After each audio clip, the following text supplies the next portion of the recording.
Mas a gente tem que ter consciência que o nosso Deus não é um Deus de prazo de validade. O prazo de validade que ele dá para nós é um prazo de validade de amor. A morte pra gente não é o fim, é o início.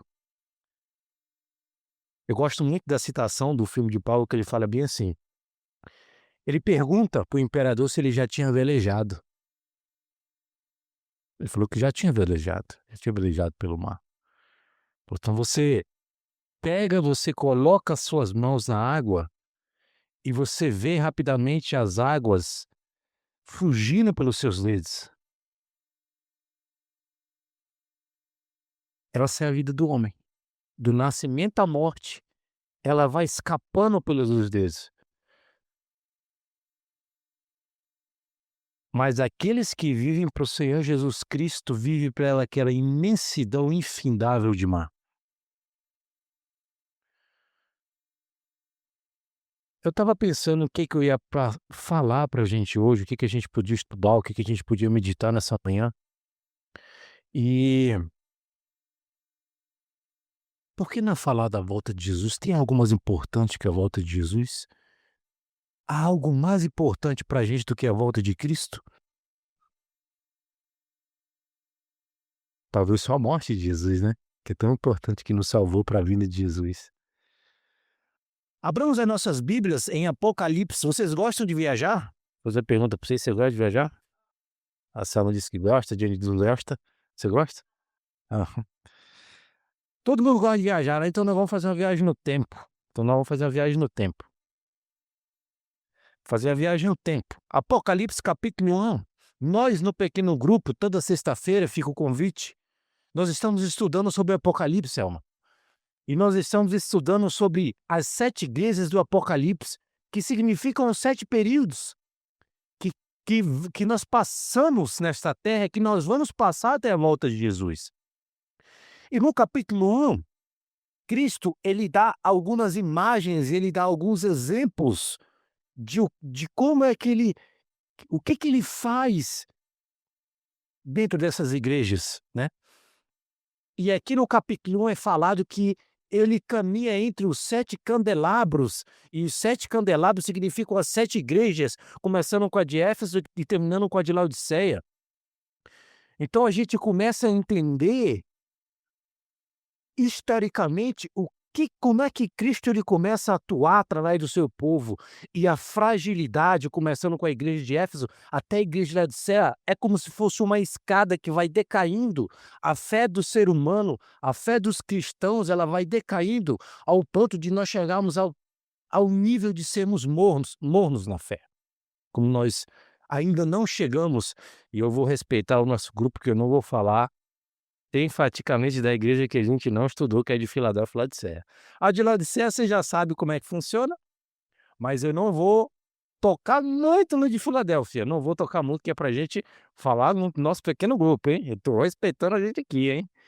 Então vamos lá. Aqui fala bem assim no capítulo 1, versículo 19. Apocalipse 1, versículo 19. Importante vocês acompanharem, gente, por quê?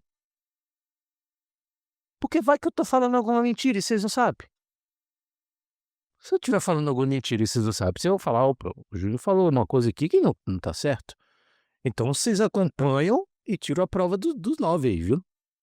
Capítulo 1, versículo 19: "Escreva, pois, as coisas que você viu, tanto as presentes como as que acontecerão", falando para João, que foi o escritor do livro de Apocalipse. Se lembra que ele teve uma revelação na ilha de Patmos? Deus apareceu para ele no dia do Senhor. No versículo 1 fala bem assim: revelação de Jesus Cristo que Deus dá a mostrar aos seus servos que em breve há de acontecer. Em breve há de acontecer.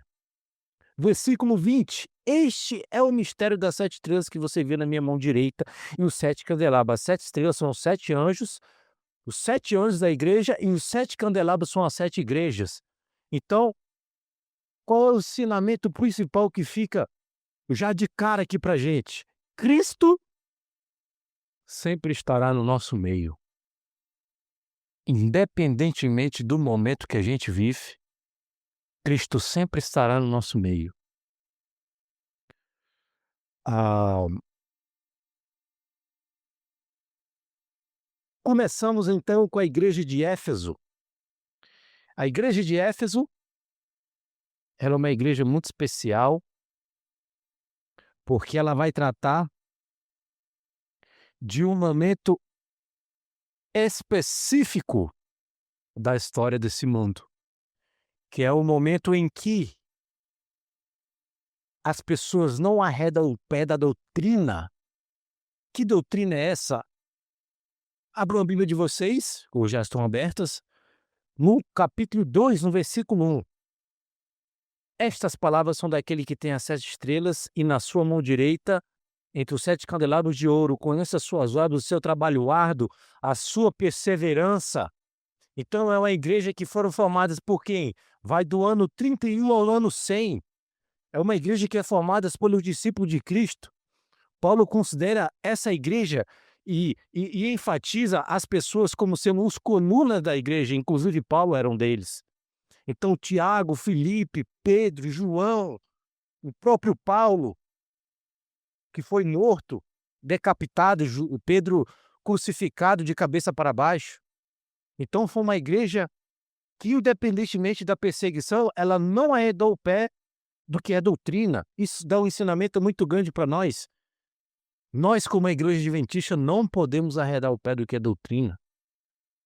Nós precisamos segurar firme na mão de Jesus e nós temos que preservar a nossa doutrina. A nossa doutrina é o sábado, então nós precisamos manter o sábado como selo de Cristo. Se a nossa doutrina são as 2.300 tardes e manhãs e a purificação do santuário será feita, nós precisamos seguir firme com essa doutrina que Cristo nos concede. Agora nós vamos no ano 31, que é o ano que Cristo é crucificado, até o ano 100, com a morte de João. E agora nós entramos nas igrejas de Esmirna, lembrando que todas as igrejas são na Turquia. E se você for olhar geograficamente, nós estamos estudando nosso grupo e é muito importante nós lembrarmos e relembrarmos e relembrarmos. Diz que a repetição é a mãe do aprendizado. Então nós estudamos, estudamos, estudamos, e quanto mais nós estudamos, nós reaprendemos o que nós aprendemos. E nós vamos à igreja de Esmirna, que vai do ano 100 ao ano 313, com o Edito de Tolerância de Milano, com a assinatura do Edito de Tolerância de Milano. E é uma igreja que foi muito perseguida e que teve muita gente morta. Aqui no versículo 9, Cristo fala bem assim, através do seu anjo: conheça as suas aflições e a sua pobreza, mas você é rico. Conheço as blasfêmias do que se dizem judeus, mas não são, sendo antes da sinagoga de Satanás. Não tenha medo que você está prestes a sofrer. O diabo lançará de vós na prisão para prová-lo, algum de vós na prisão para prová-los, e vocês sofrerão perseguição durante 10 dias. Esses 10 dias, em profecia, são 10 dias na sua literalidade. Então eles sofreram perseguição por 10 anos, mas eles conseguiram ser firmes, eles conseguiram, através de Jesus Cristo, conseguir passar por essas aflições e muitos foram mortos.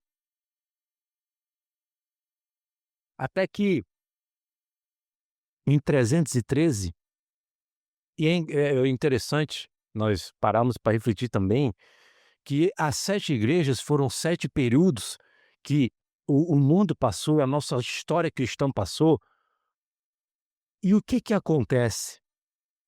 Existe um padrão que Cristo lhe revela para nós através das cartas às 7 igrejas. E qual é esse padrão?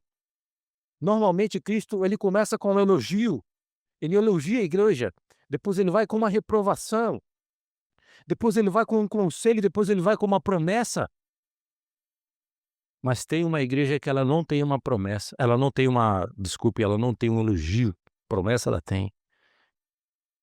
E qual é a igreja que não tem um elogio? A igreja de Laodiceia. Nós vamos chegar lá. Mas voltando à nossa viagem do tempo, Constantino é um papel fundamental na parte final da igreja de Esmirna, no ano 313. Ele assina o Edito de Tolerância de Milano, numa batalha que ele ia fazer, ele recebe um sonho, ele recebe uma visão, onde ele consegue ver uma cruz num sinal e escrito em Hoc signo vinces, significa com esse sinal vencerás. E agora ele adota a cruz, e o cristianismo começa a se tornar a religião oficial do Império Romano, e ele devolve todas as propriedades para os cristãos naquela época. Período de perseguição, muita morte. Se lembram que lá em Mateus capítulo 24, Cristo fala assim: eis que não ficará pedra sobre pedra, falando de Jerusalém. E a partir do ano 70, Jerusalém foi destruído, e os próprios judeus que construíram o templo de Jerusalém, e ele foi destruído, foram escravizados pelos romanos. E a partir dessa escravitude, dessa escravidão pelos romanos, agora eles são obrigados a construir o Coliseu. O Coliseu romano, você lembra do Coliseu romano? O que acontecia naquele tempo? O circo de Nero, né? Era uma loucura. Os cristãos que perseveraram. Oh, queridos, é muito bom, é maravilhoso, nós vermos que, independentemente do momento que a gente vive, existe um grupo de pessoas que nunca derrubarão o pé para adorar o inimigo. Nunca. Louvado seja Deus por essas pessoas, porque por menor que seja esse número, essas pessoas continuam fiéis, independentemente do que aconteça. Oxalá que nós possamos ser essas pessoas que, independentemente se Satanás coloca à prova você no dízimo, se Satanás coloca à prova você nas ofertas, você não arreda o pé. Você se mantém firme. E agora nós estamos vivendo num momento de mornidão espiritual. É só nós olharmos para a nossa igreja. Não é isso? E agora nós vamos seguir em frente. Igreja de Pérgamo vai do ano 313 ao ano 538. E exatamente entre esse 533 e 538 que começa a supremacia papal. É aí que começa realmente a perseguição dos cristãos. O maravilhoso é de todas as cartas, Cristo sempre promete algo muito bom. E em particular, a igreja de Pérgamo, lá no versículo 17, capítulo 2, ele fala bem assim: ao vencedor darei do maná escondido. Eu perguntei para a Jennifer esses dias, eu estava explicando para ela isso aí. Eu falei: não, tu quer comer do maná escondido? Ela falou: não quero. Eu falei: oxi. Ela falou: não, desculpa, eu não estava prestando atenção. Eu falei: tu quer ou não quer? O maná eu quero. Eu falei: tu fica atenta. Pô. Não, maná escondido? Não quero não. Maná escondido. Se fosse o maná mostrado, né? Queria. Maná escondido, não quero. Então, eu lhe darei uma pedra branca com um novo nome, né, escrito, conhecido apenas por aquele que o recebe. Eu e a Jennifer, nós começamos a ler o Lar Adventista. E no Lar Adventista nós estávamos lendo que nós, que estamos em processo de santificação, o nosso caráter, ele é o único que nós vamos conseguir levar para o céu. Você sabia? O nosso caráter é o único que nós vamos conseguir levar para o céu. Aí ele fala para mim: mas o teu caráter é horrível. O meu caráter é horrível. Como é que eu vou levar o meu caráter para o céu? Ah, querido. Aí que está um detalhe. Cristo vai transformar o seu caráter. Hum, hum, hum, hum. A nossa vida cristã, querido, ela é como uma escada. É um processo de santificação. O que isso significa? Que cada dia que passa nós precisamos se parecer mais com Jesus. O que isso significa? Olha o detalhe importante. Deus vai dar um novo nome, Jesus vai dar um novo nome, e o que o nome significa biblicamente? O caráter. O nome significa o caráter que você tem. Você lembra de Jacó? Qual era o significado do nome de Jacó? Como? Jacó significava Israel, líder? Era trapaceador, se eu não estou errado. Trapaceador. Depois mudou para Israel. Então, o que que Jacó fez com Esaú? Roubou o quê? A primogenitura. Ladrão, malandro. Roubou a primogenitura, se fingiu de que estava. O coitado do pai já estava mais para lá do que para cá, no bico do corvo. Aí ele falou assim: pai, pois é, cara. Meu nome é Esaú, tô aqui de boa aqui. Você não quer dar uma tesoura pra mim, não? O quê? Não. Aí abençoou, muito importante, abençoou. E ele saiu falei da vida, mas Esaú falou o quê? Rapaz, eu vou te matar. Foi com o exército pra matar ele, até que ele ficou com medo. Então, o nome significa o caráter. Mas só que é algo interessante, querido. Isso pra mim mexe muito comigo. Por quê? O Marcelo, a Mari, a Jennifer, a Selma, a Thelma, vocês todos têm uma personalidade diferente. Isso que faz ser humano bonito. Vocês todos têm algo diferente. Um jeito de ser. A Thelma tem um jeito alegre de ser. A Mari tem um jeito cativante de ser. O Marcelo tem um jeito sério. A Jennifer tem um jeito mais diferente. Eu tenho outro. E isso nós vamos levar para o céu. Nós vamos levar para o céu, querido. Nós vamos ser iguais que a gente é aqui, em termos de personalidade. Agora, o nome significa que a sua trajetória vai ter um significado diferente.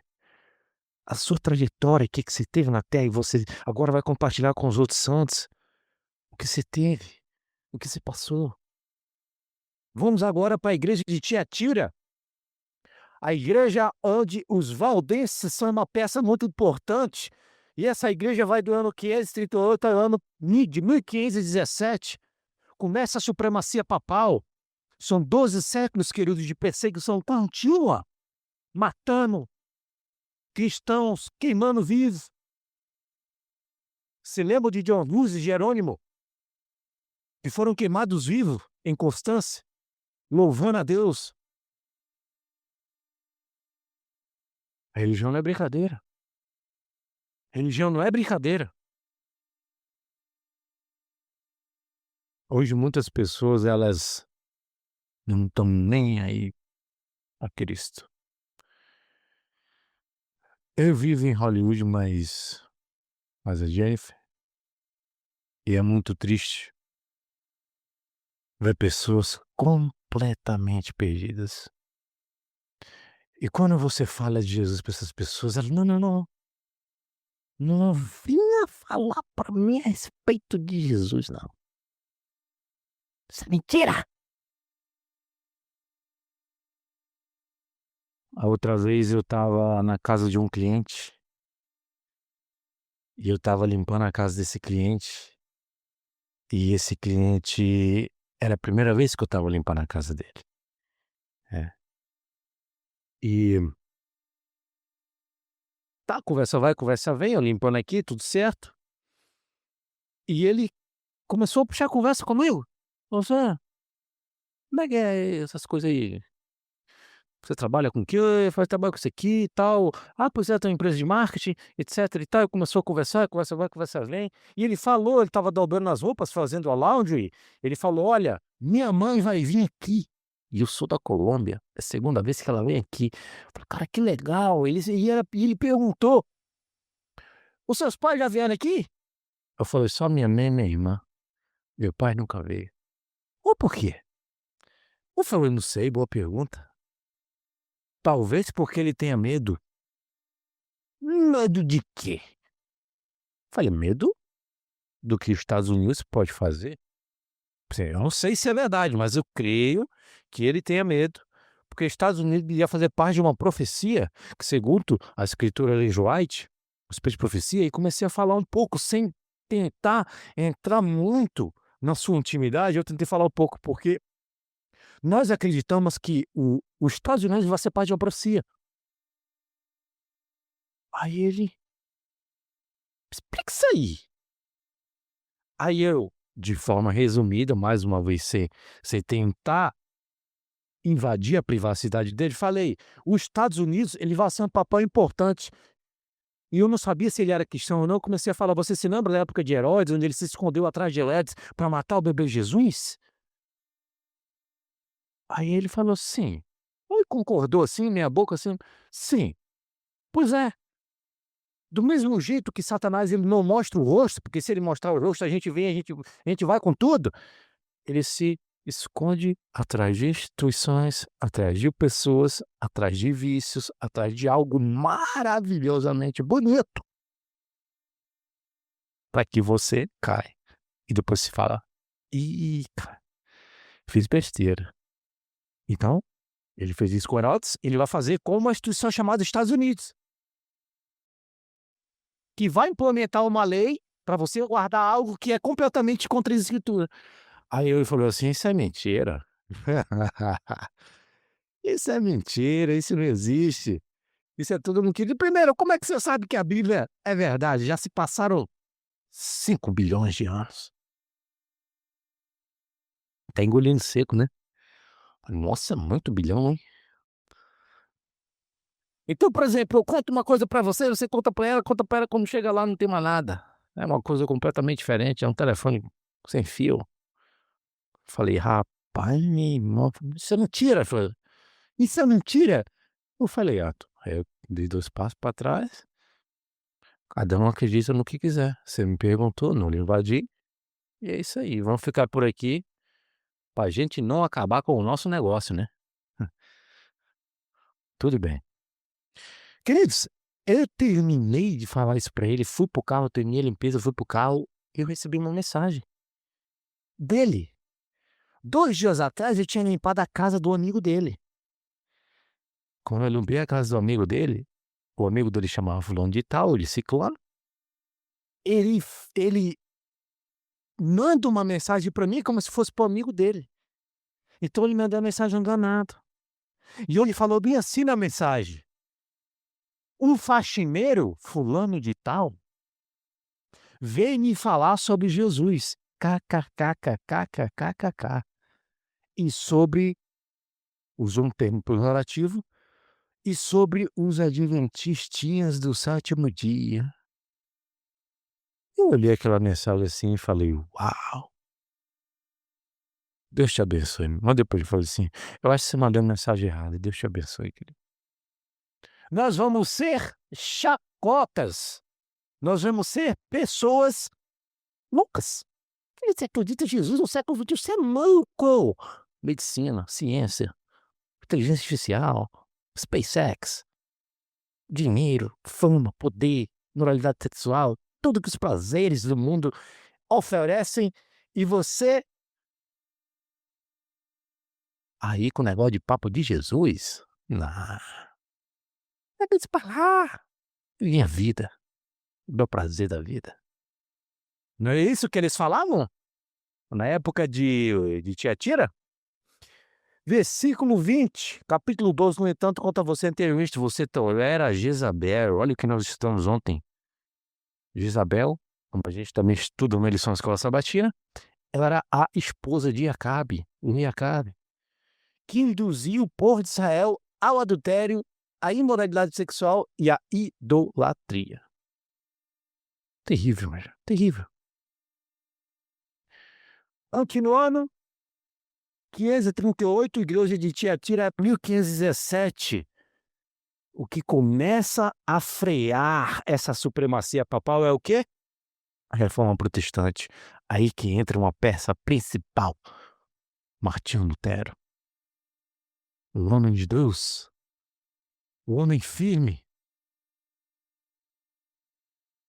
que nós cremos que em Mateus capítulo 24 ele faz parte dessa profecia de falar assim: se esses dias não fossem abreviados, falando tanto para o final dos tempos como para esse momento de 1517, nenhuma alma se salvaria. Então Martim Lutero pega, fica assim: não é possível que esse povo fica de onda de querer, poxa, de pagar para ser salvo. Ele fica indignado e falou assim: ele se suicidou, ele não pode enterrar nenhum, tem que jogar no meio do mar". Ah, mas quem se suicida vai para o inferno. Não vou entrar nesse tema que é bem polêmico, gente, mas Deus não age dessa forma não, viu. Deus é um ser justo e amoroso. Ele sabe exatamente o que todo mundo passa. E agora o Martinho Lutero fica chateado, fica bolado, ele fica: "Não é possível que tem alguma coisa errada aqui, eu não estou no lugar certo". E Deus começa a se revelar para esse homem dentro da igreja católica. Na Alemanha, ele começa a ficar encabulado e fala assim: "Não é possível que o povo de Deus esteja cobrando por coisa que não pode ser cobrada. Não é possível, está errado". E no dia 31 de outubro, ele prega as 95 teses no castelo de Wittenberg, contra a vinda de indulgências. Inclusive, gente, as 95 teses de Martinho Lutero é uma das coisas mais lidas do século XXI.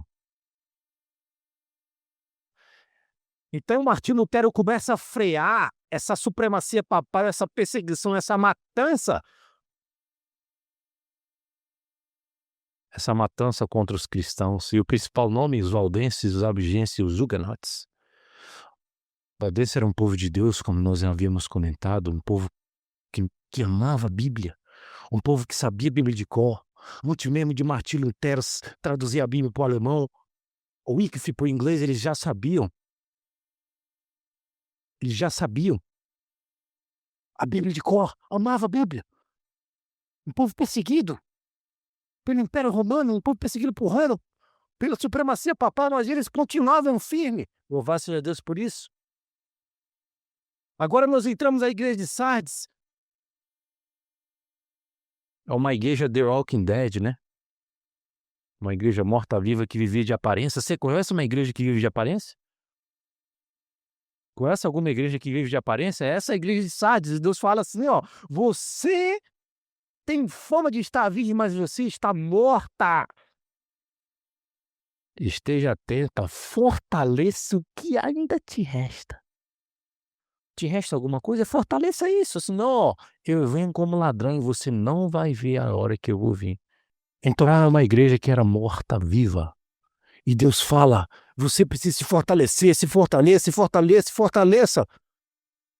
Então, a reforma protestante conseguiu frear esse movimento de supremacia papal, mas mais uma vez não foi o suficiente. E a prova disso foi o quê? O massacre de São Bartolomeu na França. O massacre de São Bartolomeu na França foi tão terrível em 1772 que a França entrou em momentos de decadência, violência, roubo. Eles pegaram as Bíblias, queimaram na rua. Um povo que falava: meu Deus não existe, isso é mentira, vamos queimar a Bíblia. E a França entrou num momento de tanta violência, tanto roubo, tanto assalto, que eles tiveram que decretar em assembleia que, mais uma vez, a religião era um bem necessário para o povo. E agora, desde 1798, de 1517, que começa a Reforma Protestante, até 1798, o Papa Pio VI é preso por ordem de Napoleão Bonaparte. O que acontece, gente? A gente entra agora na igreja de Filadélfia, que eu prometi que a gente não ia falar muito, porque senão não vai perder a graça do nosso pequeno grupo. Mas essa igreja vai de 1698 até quando? 1844. E o principal nome de 1844, Guilherme Miller, ele começa a estudar às 2.300 tardes e manhãs e começa a falar: Deus vai voltar dia tal. E não volta. Aí surge a Igreja Adventista do Sétimo Dia. Então, meu querido, a Igreja Adventista do Sétimo Dia não surgiu por uma briga de pastores, não surgiu por uma assembleia legislativa que falou: vamos criar essa igreja para nós fazermos isso e aquilo. A Igreja Adventista do Sétimo Dia surgiu de uma profecia. E não foi uma profecia equivocada não, como muitos pensam. Isso é mentira. A Igreja Adventista surgiu de uma profecia certa, mas só que com a intenção errada. Pensou que era uma coisa, mas não era. É por isso que o livro aqui de Apocalipse é um livro agridoce. A volta de Jesus, como prova na boca, é maravilhosa, mas quando chega no estômago é amarga. Pensou que era uma coisa e era outra. E aí a gente entra na igreja de Laodiceia, que vai de 1844 até quando? A volta de Jesus. indeterminada, que eu creio que estamos vivendo num momento muito perto. Nós estamos muito perto de voltar. Muitas pessoas acreditam que a inteligência artificial vai fazer com que isso acelere o nosso momento de chegar mais perto de Jesus. Aí é o que eu falo para vocês estão se preparando, gente. Às vezes eu olho para nossa igreja e falo: "Nossa, que número pequeno, né, tão pouca gente". Aí eu olho lá para uma de West Palm Beach, na Flórida, 200, 300, 400, igreja forte. Desanima, né? Desanima. Falando de desânimo essa semana, na quarta-feira eu fiquei bem desanimado. Eu estava fazendo mais uma vez um trabalhinho.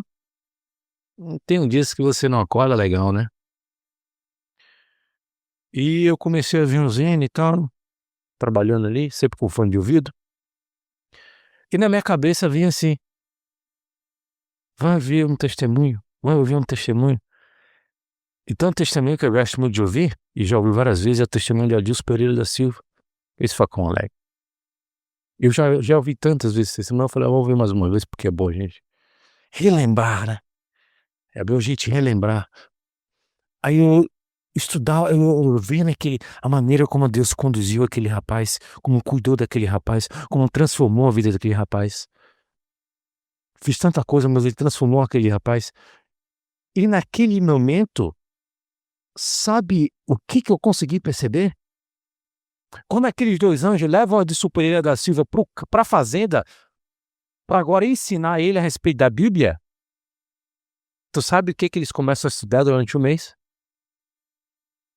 As profecias de Apocalipse de manhã. Quem diria, né? Pessoal, você já imaginou eu começar dando estudo bíblico com as profecias de Apocalipse e Daniel?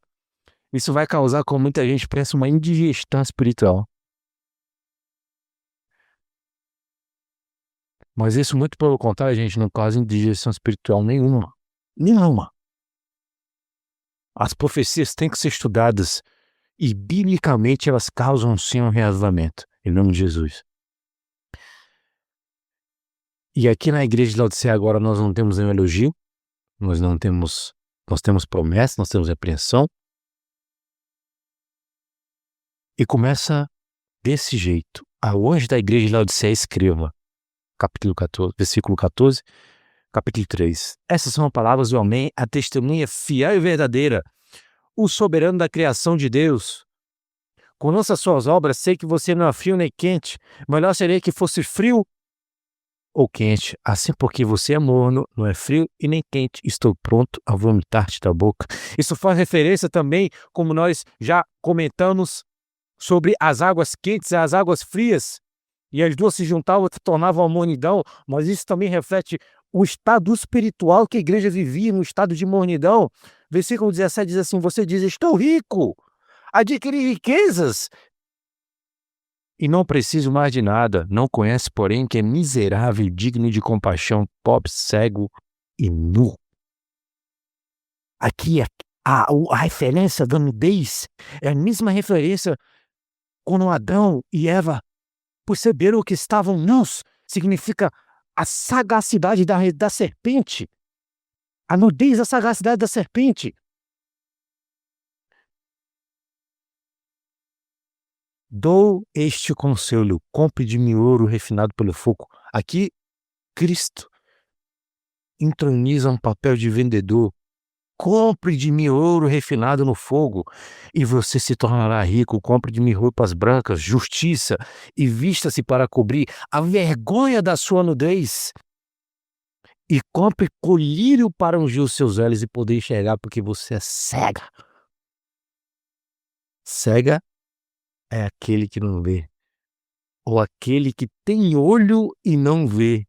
Esse é o pior cego, né? Aquele que tem olho e não vê.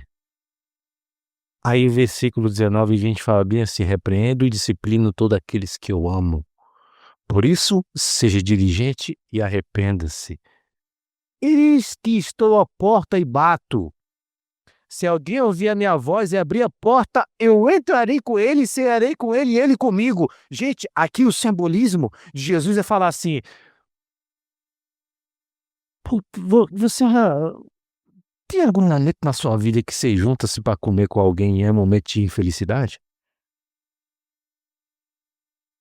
Não, para mim, comida é símbolo de alegria. Vamos juntar todo mundo para comer no sábado ali, fazer um potluck. A Selma tá preparada. E o que que a gente vai fazer um potluck ali, tá todo mundo assim: "É, gente, potluck, hein? Mais um, né?" Não, gente, não tá todo mundo assim: "E aí, como é que foi a semana? Pô, foi legal. Ih, vamos fazer um pastel, fazer um abacatado, um suco de cupuaçu." Aí todo mundo já começa a conversar e alegria, e sorrisal, beijo pra lá, beijo pra cá. A alegria, gente. Ceia, Jesus bate na porta, diz: "Deixa eu trazer a alegria para sua casa. Eu sou a alegria. Deixa eu entrar." Você lembra na história de Zaqueu? Quando ele entrou na vida de Zaqueu e cerrou com Zaqueu, e o que que ele falou naquele dia? "Eis que hoje entrou salvação na tua casa." E Jesus agora, ele traz essa analogia e também lá no céu, em nome de Jesus, quando nós estivermos lá, o que que ele vai fazer? Ele vai preparar a grande ceia, aquele momento maravilhoso. Então ele vai falar assim: "Selma." A Selma vai estar sentada, ele vai passar assim pra Selma, passar a mão nas costas da Selma, falando assim: "Foi difícil, foi duro, a vida naquele mundo foi difícil pra você. Eu me lembro quando você pegou aquela doença que quase te matou, que quase te destruiu, Selma. Momentos difíceis que você passou ao lado do Zé, muitas lutas no casamento, mas, hum, tô tão feliz que você tenha conseguido. Tá aqui seu nome, tá aqui seu nome, senta aqui. Jennifer." Aí a Jennifer vai estar sentada, vai olhar assim: "Quantas doenças também você teve, momentos difíceis que você passou na vida, momentos que até você desacreditou de viver, de passar de viver, de conseguir chegar até o final. Aquela doença que quase tirou a tua vida, você ficou tempos internados no hospital, problemas no casamento, problemas na família, problema com os pais, problema com a mãe. Quantas noites você chorou e você pensou que eu não estava ao seu lado, mas eu estava lá com você. Eu estava lá ouvindo cada choro que você falava." E ele vai olhar para ela e vai falar assim, com um sorriso de ponta a ponta: "Ricardo, consegui chegar até o final. Conseguiu chegar até o final." Ele vai falar para Mariana assim: "É, Mariana, você gostava muito de Filadélfia. Quase te matou, quase te trancou a artéria com tanta Filadélfia que tu comia.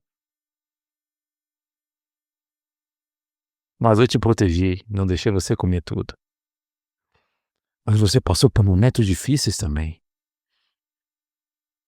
Primeiro que você não conhecia a verdade, e através do Marcelo, através do seu marido, eu juntei vocês dois, apesar dos problemas que ele viveu no passado e você, problemas que você viveu com os seus pais, traumas que você trouxe para sua vida.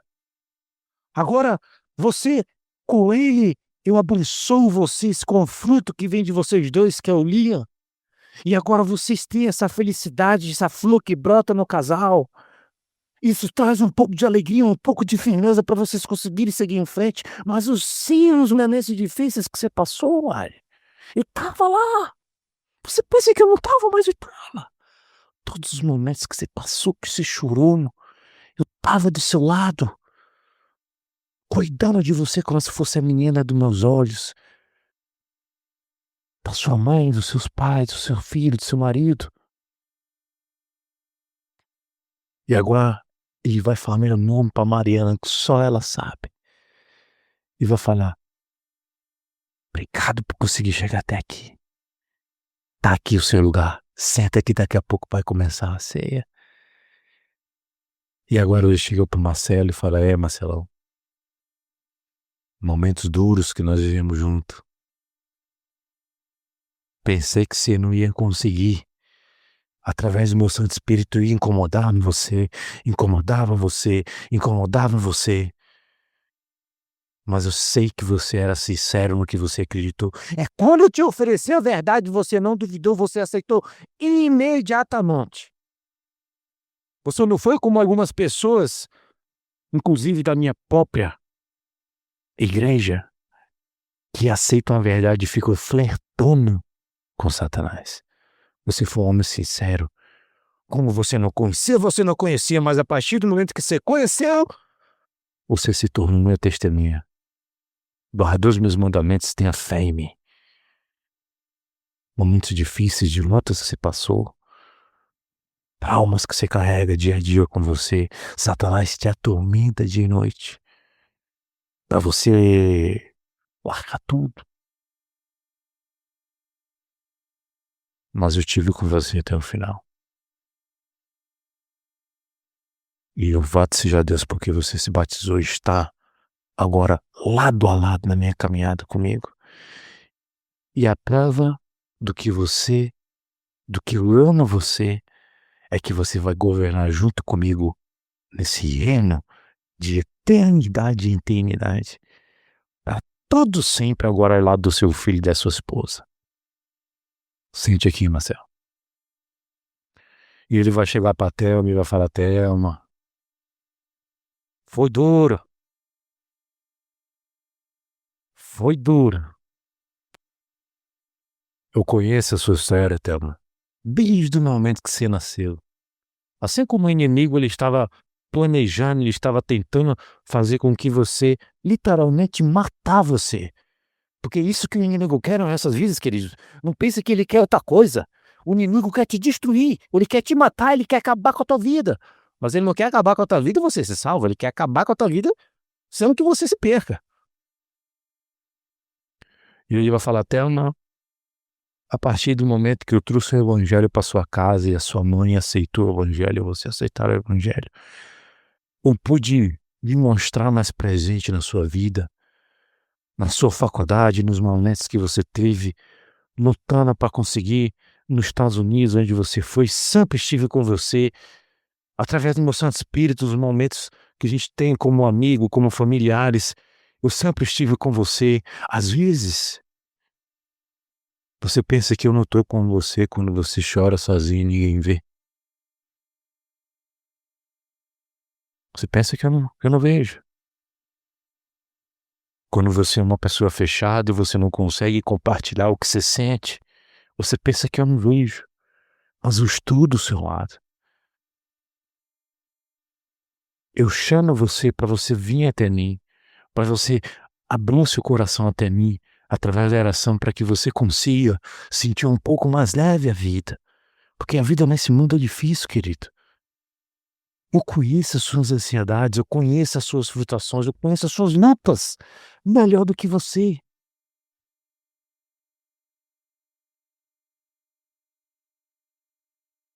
Acho que desligou lá. Dá uma apertadinha lá no play, então. Isso.